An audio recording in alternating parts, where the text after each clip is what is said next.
Hello ninth class. आज का topic है प्लांट टिश्यूज़। टिश्यूज़ जो हैं उसका मतलब है जब ग्रुप ऑफ सेल्स हों, ग्रुप ऑफ सेल्स। अब ये ग्रुप आपके बनेंगे कैसे? दैट मीन्स एक अकेला सेल था, वो तो अपने आप को डिवाइड कर सकता है, ठीक है। डिवाइड करके वो दो बना, देन अगेन फिर वो दो में डिवाइड हुआ। ये तो हो गया इसका डिवाइड होना, but what is the meaning of group? अब ग्रुप ऐसे बनेगा कि ये कुछ सेल्स, इन्हीं में से कुछ सेल्स जो हैं एक तरह के होंगे, इनके पास में प्लाज्मा एक तरह का होगा, इनके पास में फंक्शन एक तरह का होगा। ऐसे ग्रुप ऑफ सेल्स जब डिफरेंट डिफरेंट फंक्शंस को परफॉर्म करते हैं, हम उन्हें टिश्यूज़ कहते हैं। टिश्यूज़ वैसे तो एनिमल और प्लांट दोनों तरह के हैं, बट वेरी फर्स्ट हम लोग प्लांट टिश्यूज़ पढ़ेंगे। इन पूरी स्लाइड्स में हम लोग ये देखेंगे कि प्लांट टिश्यूज़ की डेफिनेशन क्या है, उनके फीचर्स क्या हैं, बेसिकली ये क्या काम करते हैं। प्लांट टिश्यूज़ के टाइप्स क्या हैं, उन टाइप्स में हमारे पास दो टाइप्स आएंगे, मेरिस्टेमेटिक एंड परमानेंट। परमानेंट में आपके सिंपल एंड कम्प्लेक्स आएंगे। यानी आज जो हम फोकस करेंगे अपनी पहली स्लाइड्स में, वो सिर्फ आपके टिश्यूज़ और मेरिस्टेमेटिक टिश्यूज़ और उनके टाइप्स पर फोकस करेंगे। Let's start with it. Tissues और उनके टाइप्स क्या है, मैंने पहले ही बताया। इसके फीचर में हम ऐसा पढ़ेंगे कि ये ऐसे ग्रुप ऑफ सेल्स हैं जो स्पेशलाइज्ड हैं और परफॉर्म करते हैं पर्टिकुलर फंक्शन को। अब आप इसे ऐसे कह सकते हैं कि किसी एक स्कूल में स्टूडेंट्स पढ़ते थे, उन्हीं स्टूडेंट्स में से कुछ इंजीनियर निकले, कुछ डॉक्टर्स निकले, कुछ पॉलिटिशियंस निकले, कुछ एस्ट्रोलॉजर्स निकले, कुछ एस्ट्रोनॉट्स निकले। यानी वो कहीं ना कहीं एक अकेले सेल थे, पर कुछ ग्रुप ऑफ सेल्स अपने डिफरेंट फंक्शंस परफॉर्म करने लगे। उन ग्रुप ऑफ सेल्स में यानी डिफरेंट डिफरेंट स्कूल्स में अलग अलग बच्चे थे, उनमें से काफ़ी सारे बच्चे एस्ट्रोनॉट्स बन गए, कुछ एस्ट्रोलॉजर्स बन गए, कुछ डॉक्टर्स बन गए, कुछ इंजीनियर्स बन गए, एट्सेट्रा एट्सेट्रा। यानी शुरुआत तो सेल से ही हुई थी, पर ये वाली शुरुआत आगे जाके स्पेशलाइज्ड फंक्शंस को परफॉर्म करने वाले बनने लगे। जब ऐसे सेल्स अपने आप को डिवाइड करें और आगे जाके डिफ्रेंशिएट करें, ऐसे सेल्स को हम लोग कहते हैं टिश्यू। ब्रॉडली टिश्यूज़ को सिर्फ दो हिस्सों में लिया गया है, प्लांट टिश्यू और एनिमल टिश्यू, क्योंकि बेसिकली हम लिविंग बीइंग्स में प्लांट और एनिमल दोनों को ही कंसिडर करते हैं। टिश्यू वर्ड आया कहाँ से? टिश्यू एक फ्रेंच वर्ड है, जो वर्ड है टिश्यू। इसका मतलब होता है कोई चीज़ जो बुनी गई हो, जो इंटरवोवन हो, यानी ऐसे कोई चीज़ बुनी गई है जिससे कोई एक चीज़ बन पाती है, हम उसे कहते हैं टिश्यू। और इंग्लिश में इसका मतलब बन गया टिश्यू। बेसिकली टिश्यू बना किससे? सेल से बना। टिश्यू एक सेल्यूलर ऑर्गेनाइजेशनल लेवल है, यानी टिश्यू को हम कह सकते हैं कि सेल के द्वारा बनाया गया एक ऐसा ऑर्गेनाइजेशनल स्ट्रक्चर, एक ऐसा ढांचा जो कि सेल्स के बाद में टिश्यू बनाता है, फिर ऑर्गन सिस्टम, फिर ऑर्गेनिज्म। क्या मैं इसे इस तरह से लिख दूँ कि जैसे सेल है, जब एक से ज़्यादा सेल हुए तो हमने उन्हें टिश्यूज़ कहा, इन टिश्यूज़ ने जब अपने फंक्शंस बांट लिए तो हमने उन्हें ऑर्गन कहा। इन सब के एग्जाम्पल्स तो आपको पता ही हैं। ऑर्गन में हार्ट ले लीजिए, या प्लांट्स में आप इनके ऑर्गन्स में फ्लावर ले लीजिए। ऑर्गन्स के बाद में ऑर्गन सिस्टम बनने शुरू हुए। ऑर्गन सिस्टम का मतलब है जब कुछ ऑर्गन आपस में मिलके कुछ एक स्पेसिफिक काम करते हैं। जैसे आपने डाइजेस्टिव सिस्टम ले लिया, अब उसमें मुंह भी है, ईसोफिगस यानी फूड पाइप भी है, स्टमक भी है, स्मॉल इंटेस्टाइन, लार्ज इंटेस्टाइन। ये पूरे ऑर्गन्स थे अलग अलग, पर इन्होंने बनाया एक ऑर्गन सिस्टम और इनसे लाइफ का प्रोसेस हुआ डाइजेशन। ऑर्गन सिस्टम्स कौन कैरी करता है? ऑर्गन सिस्टम्स ऑर्गेनिजम्स कैरी करते हैं। ऑर्गेनिजम्स जब इन्हें कैरी करते हैं तो डिफरेंट फंक्शंस करते हैं। यही आगे जाके कम्युनिटी बनती है। कम्युनिटी ही आगे जाकर, यानी एक छोटा सा समाज, यही आगे जाके जनता बनाती है, यानी पॉपुलेशन बनाती है। और यही पॉपुलेशन बेसिकली, यानी पॉपुलेशन अगर मैं प्लांट्स एनिमल्स दोनों का लेकर चलूँ तो बायोस्फीयर बनाती है। बायोस्फीयर मतलब इसमें लिविंग एंड जितने भी आपके लिविंग प्लांट्स एंड एनिमल्स हैं उन सब की बात करें, भले मल्टी सेलुलर हो या यूनिसेलुलर हो। यही बायोस्फीयर आगे जाकर क्या बना देगा हमारे लिए? यही हमारे लिए इकोसिस्टम बना देगा, यानी कि ये जितने ऑर्गेनिज्म हैं वो और एनवायरनमेंट में इनका रिलेशन क्या है। बात कहाँ से शुरू हुई? सेल से, और एंड अप कहाँ हुई? इकोसिस्टम पर। बनाने वाला, ये स्पेशलाइज्ड फंक्शन परफॉर्म करने वाला कौन? टिश्यूज़, यानी शुरुआती दौर पे टिश्यूज़ ही थे जिन्होंने ऑर्गन सिस्टम और फिर ऑर्गेनिजम्स को अलग अलग किया। इसी तरह से हम कह सकते हैं कि ये जो टिश्यू है आपका, ये एनसेम्बल करता है, मिलाता है, जोड़ता है, टुगेदर करता है सिमिलर सेल्स को, एक से सेल्स को और इनमें एक्स्ट्रा सेलुलर मैट्रिक्स मिलता है। एक्स्ट्रा सेलुलर मैट्रिक्स मतलब सेल के बाहर का प्लाज्मा, जो कि कहीं ना कहीं सेम ही ओरिजिन से आया है, क्योंकि एक तरह के सेल्स हैं तो एक तरह का फंक्शन करेंगे, एक तरह का फंक्शन करेंगे तो खाने को, रहने को, या वो जो प्रोटीन सिंथेसाइज करेंगे वो सब एक से ही होंगे, तो प्लाज्मा भी उनका एक सा ही होगा। ये जब इकट्ठे काम करते हैं, कोई स्पेसिफिक फंक्शन करते हैं, तो हम उन्हें टिश्यूज़ कहते हैं। इनके थ्रू जो ऑर्गन्स बनते हैं वो डेफिनेटली फंक्शनल ग्रुपिंग करते हैं, एक ग्रुप में कोई फंक्शन करते हैं, इसीलिए हम इन्हें कह सकते हैं ये मल्टीपल टिश्यूज़ हैं। ठीक है, मल्टीपल टिश्यूज़ का काम करते हैं। अब एक तरह से मल्टीपल टिश्यूज़ को आप ले सकते हैं कि आपके घर में ड्रॉर है, ड्रॉर में आपने कॉस्मेटिक्स डाले हैं, एक ड्रॉर में आपने मेडिसिन डाली हैं। अब ये ड्रॉर्स अगर मैं इकट्ठी कर दूँ कि कॉस्मेटिक का ऊपर वाला और नीचे वाला मेडिसिन का, उसके नीचे वाला आपके कपड़े रखने के लिए, तो एक ही जगह पर आपने 3 अलग अलग काम बांट दिए, तो मल्टी टिश्यूज़ हुए ना।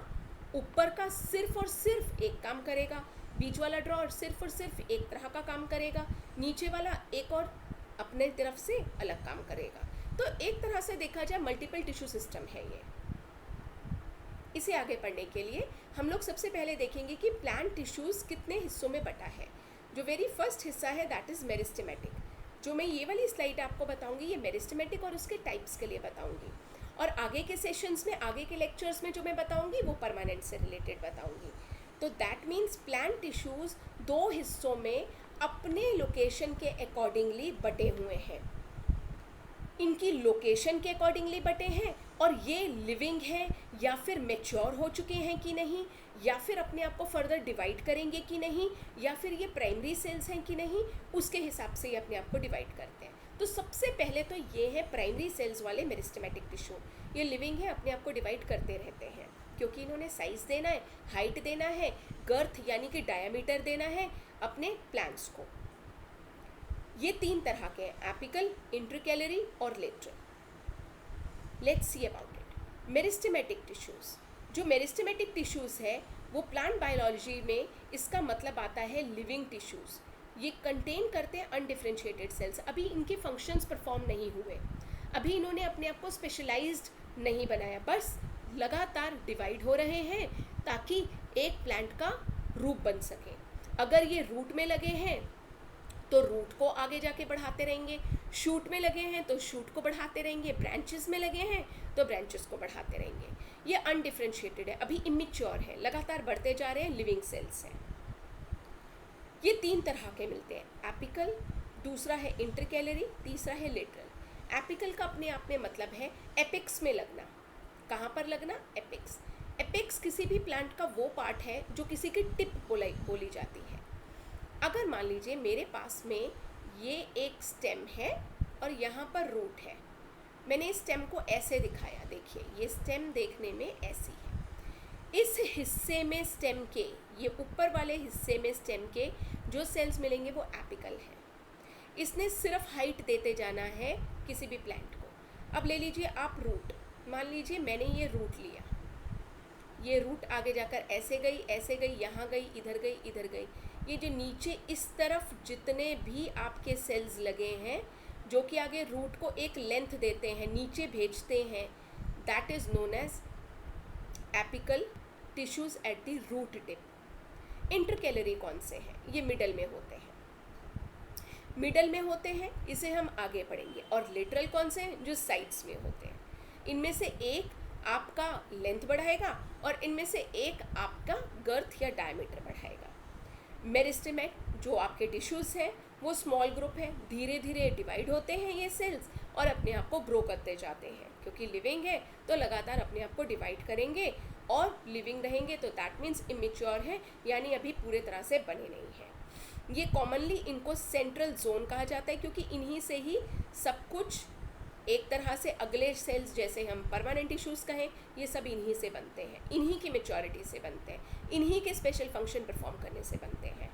तो लेट्स सी, हम लोग पहले पढ़ते हैं मेरिस्टेमेटिक टिश्यू। देखिए ये कहाँ कहाँ बने हुए हैं। जब ये आपके शूट में, शूट मतलब आपके स्टेम में इस हिस्से पर, यानी इस हिस्से ने आगे बढ़ना ही है ना, पहले यहाँ पर ये हिस्सा आया होगा, फिर यहाँ आया होगा, फिर यहाँ आया होगा, फिर यहाँ, और अब ये वाली स्टेज पर ऐसे ये प्लांट और बढ़ेगा तो यहाँ से यहाँ निकलते जाएंगे।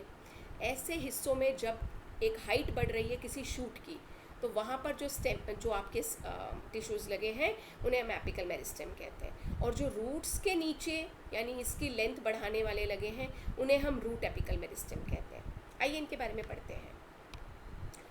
एपिकल मेरिस्टेम क्या है? ये टिप्स ऑफ रूट में, टिप्स ऑफ रूट्स में, शूट्स में और ब्रांचेस पे और लीव्स पर लगते हैं। इन्होंने सिर्फ इनको इलोंगेट करना है, लंबा बनाना है, ठीक है, रूट और स्टेम को।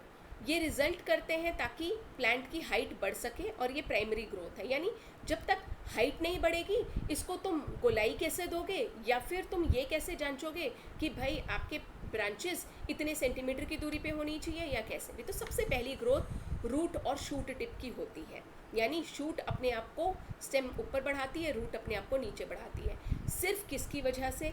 सिर्फ और सिर्फ एपिकल मेरिस्टेम की वजह से, जो शूट पर लगा है या फिर रूट पर लगा है। नेक्स्ट आता है आपका लेटरल मेरिस्टेम। लेटरल मेरिस्टेम का मतलब है ये साइड्स पर लगा है, शूट और रूट के, यानी स्टेम्स और रूट के। इसने क्या करना है? सिर्फ और सिर्फ डायामीटर या गर्थ देना है किसी भी प्लांट की रूट को या शूट को। यानी आप इसे ऐसे पढ़ सकते हैं, आप ये देख रहे हैं एक लेटरल मेरिस्टेम है और ये इसे डायामीटर दे रहा है। शुरुआत में एक स्टेम ऐसी रही होगी, फिर उसके बाद में बड़ी तो ऐसी रही होगी, उसके बाद में और बड़ी तो वो ऐसी रही होगी, फिर वो और ज़्यादा बढ़ी तो वो डेफिनेटली ऐसी रही होगी। यानी डायामीटर लगातार बढ़ता जा रहा है। वो किसकी वजह से बढ़ रहा है? ऐसे सेल्स जो यहाँ लगे हैं और लगातार इसके डायामीटर को बढ़ाते जा रहे हैं। ऐसे सेल जो स्टेम्स हैं, ऐसे जो आपके रूट्स हैं जो अपनी डायामीटर को बढ़ा रहे हैं लगातार किसी टिश्यूज़ के थ्रू, वो मेरिस्टेमेटिक टिश्यू का सेकेंड वाला पार्ट है, दैट इज़ लेटरल मेरिस्टेम। ये साइड्स पर लगे होते हैं, ये सिर्फ डायमीटर्स बढ़ाते हैं। ये एपिकल का काम नहीं करेंगे, ये अपना काम करेंगे, डायमीटर को बढ़ाएंगे। तीसरा आता है आपके पास में इंटरकैलरी मेरिस्टेम्स। ये आपके लीफ के बेस पर, इंटरनोड्स पर आपको मिलेंगे। इसमें ग्रासेस की स्टेम्स आती हैं, अदर मोनोकॉट्स आते हैं, नोड्स आती हैं। जैसे कि ये बेसिकली लेंथ ऑफ ऑर्गन को बढ़ाते हैं, लीव्स को बढ़ा देंगे, इंटरनोड्स को बढ़ा देंगे। एक प्लांट को कैसे पता कि उसे इतनी लेंथ देनी है ताकि यहाँ पर एक पत्ता उग सके, फिर इतनी लेंथ देनी है यहाँ पत्ता उग सके, इतनी लेंथ देनी है यहाँ पर पत्ता उग सके, फिर और लेंथ देनी है ताकि यहाँ पर पत्ता उग सके। कोई तो देता होगा ना, कोई तो इन नोड्स के बीच में सेल्स को डिवाइड करता होगा ना, बढ़ाता होगा इन नोड्स में, वो है इंटरकैलरी मेरिस्टेम। इसका कोई लेना देना नहीं है कि ये कितना डायमीटर बढ़ाएगा, इसका कोई लेना देना नहीं है कि वो शूट को कितना ऊंचा लेके जाएगा। शूट बढ़ती जाएगी, इसने सिर्फ स्टेम्स, ब्रांचेस, आपके लीव्स, इन्हीं को बढ़ाना है, दैट्स इट, उनको लेंथ देनी है। तो इंटरकैलरी मेरिस्टेम का यही काम है। तो आपने बेसिकली 3 तरह के सिस्टम्स पढ़े, एपिकल मेरिस्टेम, लेटरल मेरिस्टेम और इंटरकैलरी मेरिस्टेम, जिसमें एपिकल सिर्फ और सिर्फ हाइट दे रहा है किसी भी शूट को या रूट को। लेटरल मेरिस्टेम उसको डायामीटर देता है, यानी कि हम अनदर नेम जो डायामीटर का लेते हैं that is girth, that is girth. और जो तीसरा चीज़ आती है कि इंटरनोड्स में कितना गैप होना चाहिए, लीव्स में कितना गैप होना चाहिए, वो हमें पता लगता है इंटरकैलरी मेरिस्टेम से। तो अभी हमने प्लांट्स के very first part, that means meristematic, और उसके 3 टाइप्स यानी apical, second is intercalary and third is lateral meristem पढ़ा। Thank you.